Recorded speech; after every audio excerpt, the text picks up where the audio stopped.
We start with election integrity, with the FBI warrant in Fulton County expected to be released today following federal court action.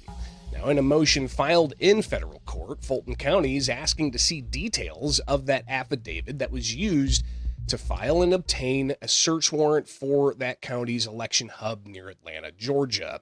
The legal action came a week after FBI agents searched the election center and left with boxes of ballots and other files connected to a 6-year-old election that President Donald Trump still contends was stolen.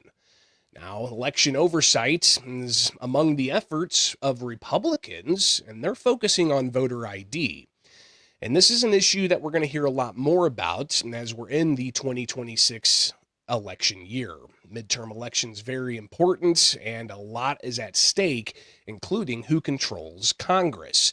But the oversight continues in Congress to see what kinds of things they can do as Republicans look to shore up election integrity. Wisconsin U.S. Representative Brian Steele, during a hearing this morning, laid out a list of demands that Republicans have for election integrity.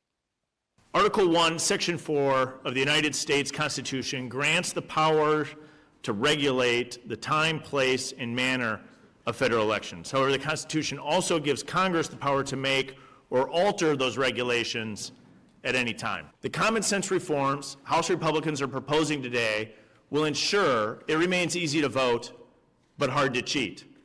Elections should end on Election Day. You need a photo ID to cast a ballot. You need to be a citizen to vote. You need an audible paper trail, and you shouldn't mail a ballot to people that don't request them. These are common sense. It's why they're popular. It's time we make them standard in American elections.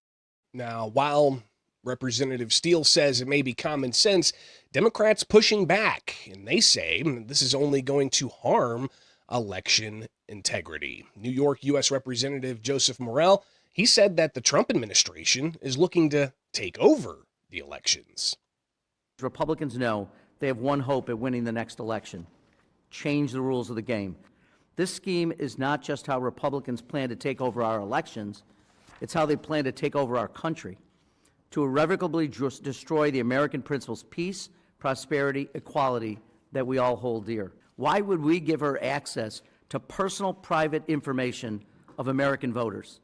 What's more, this bill gives Pam Bondi the power to unilaterally withhold all election funding to any state she chooses.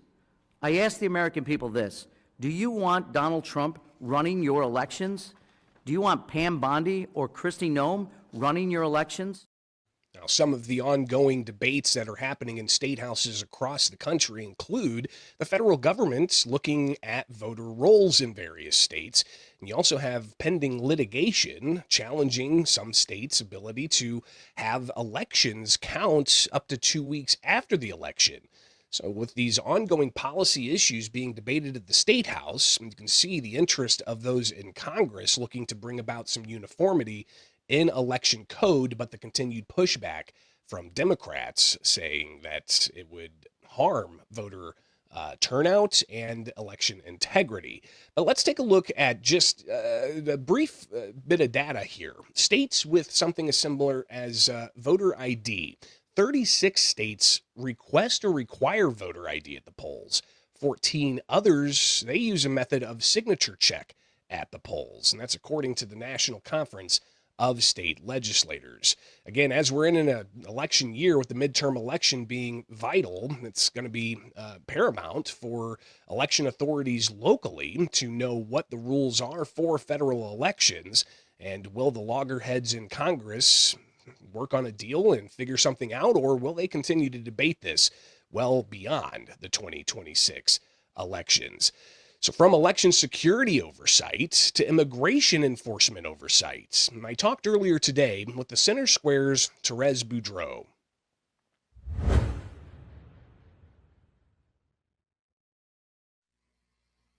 Well, the Homeland Security bill, again, that's been an issue for Democrats ever since that second fatal shooting in Minneapolis. And so if you recall, we have 11 out of those 12 federal funding bills completed right now. But due to this controversy over ICE, which is within Department of Homeland Security, they replaced, when they passed these bills, they replaced the Homeland Security bill with a continuing resolution. So that means that right now, DHS is subsisting off of essentially funding from last year and is just on cruise control. But that was only a 2-week CR. And so we're getting to the end of that on February 13th. That's going to run out. And so we're really getting down to the wire here, but lawmakers have not seemed to reach a solution. So Democrats have laid out a list of 10 demands, essentially, 10 different reforms that they want to see in the Homeland Security funding bill before they agree to pass it. In the Senate, they need 7 Democratic votes at least. Republicans do to pass anything so that it goes so the filibuster is overcome. And so last night, the White House released a compromise version. Basically, there's not a lot of details out about it, but we do know that it did not include all of Democrats' demands. And so we had Chuck Schumer and Hakeem Jeffries come out and say, this isn't doable. We're not going to do this. So right now, what we're looking at probably is another CR, because lawmakers clearly need more time to figure something out. Now, there are some things in Democrats' demands that Republicans probably will accept, such as body cameras, body-worn cameras for the agents. Possibly, there's been some movement towards having them display ID, making sure that they can't, come into churches or schools or daycares. But one thing in particular that the White House and Republicans have said it's absolutely a non-starter, is to require agents to get a judicial warrant on top of an immigration court warrant in order to detain anybody. Republicans have said there's no way that ICE agents and Customs and Border Control can do their job if they have to go through this onerous process, which has never been required before. So again, really right now, because there just does not seem to be a solution in sight, and Republicans can't really count on enough Democrats to fold over pressures that the Department of Homeland Security will essentially shut down if they don't get this done. Thune is saying we're going to have another stopgap. Well, Therese, obviously, these are some really complex issues that are going to take possibly changes of federal policy when it comes to oversight of immigration and customs enforcement. But with that looming deadline, very unclear if they're actually going to get that done. This morning, during a House hearing, U.S. Representative Andrew Garbarino, he was chairing a oversight hearing of the Department of Homeland Security. And I want to get your reaction to what he had to say here. Let me be clear. Shutting down DHS makes America less safe and negatively impacts thousands of federal employees like those at TSA and CISA.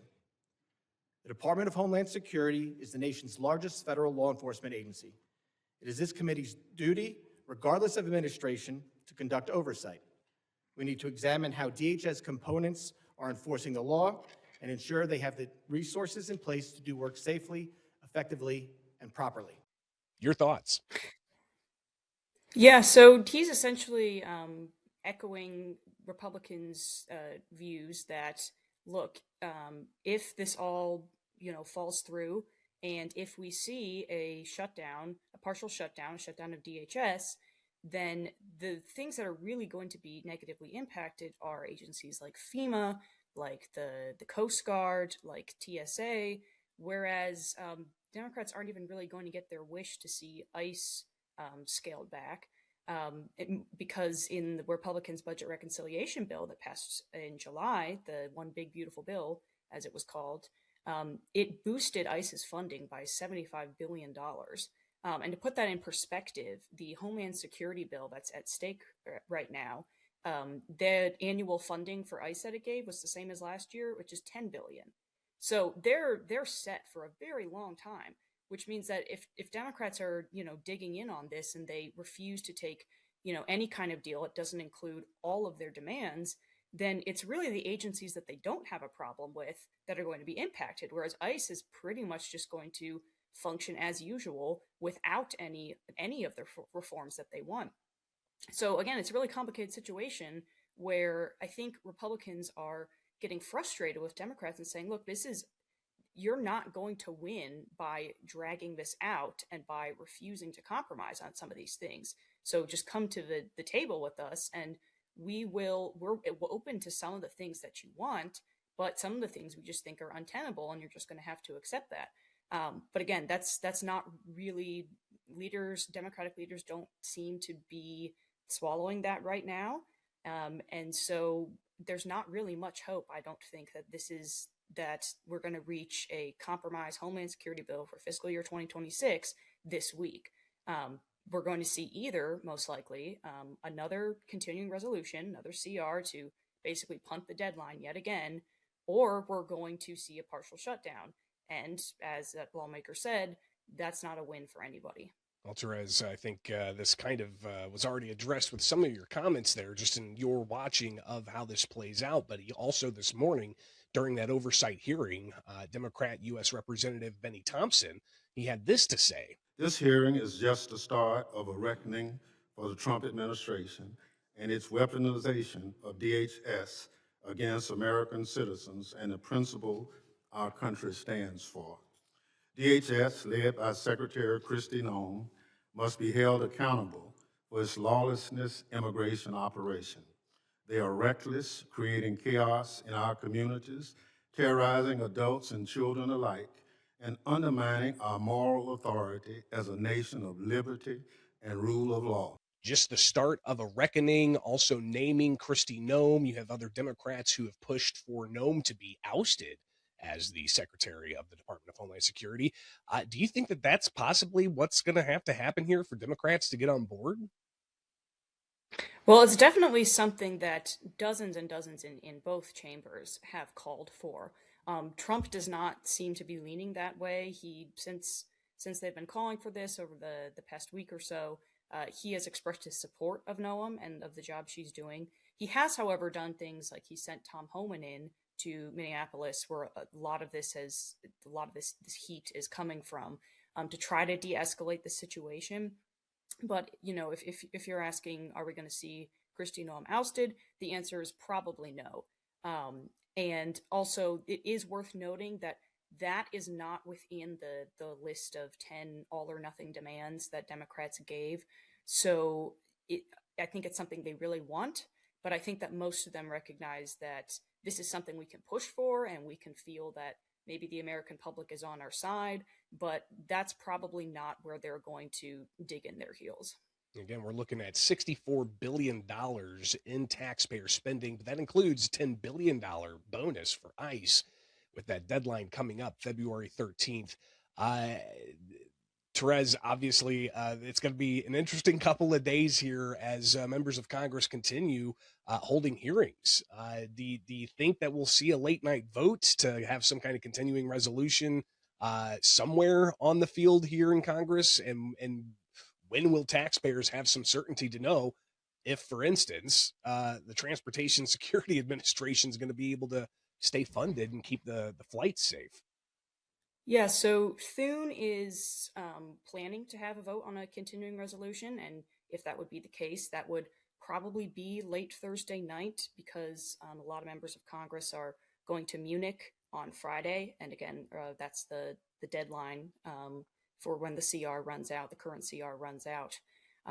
So people can be watching that and seeing what happens there. Again, very unlikely that there's going to be a successful vote, or possibly even a vote at all on the Homeland Security bill, since there just hasn't been enough changes to it. There's no final, proposed product as of now. So if I was an American, I would be watching Thursday night. That's probably when we're going to figure out what's happening. And yes, I would say Thursday night. And obviously, the one of the recent fuller government shutdowns that we had impacted TSA. And we did see weeks go by where they were having, continued issues, but then those issues compounded more and more. So we'll see what kind of pressure that potential builds as we watch closely how your tax dollars are being debated in the halls of Congress. Thérèse Boudreaux, reporter for the Center Square, greatly appreciate your time.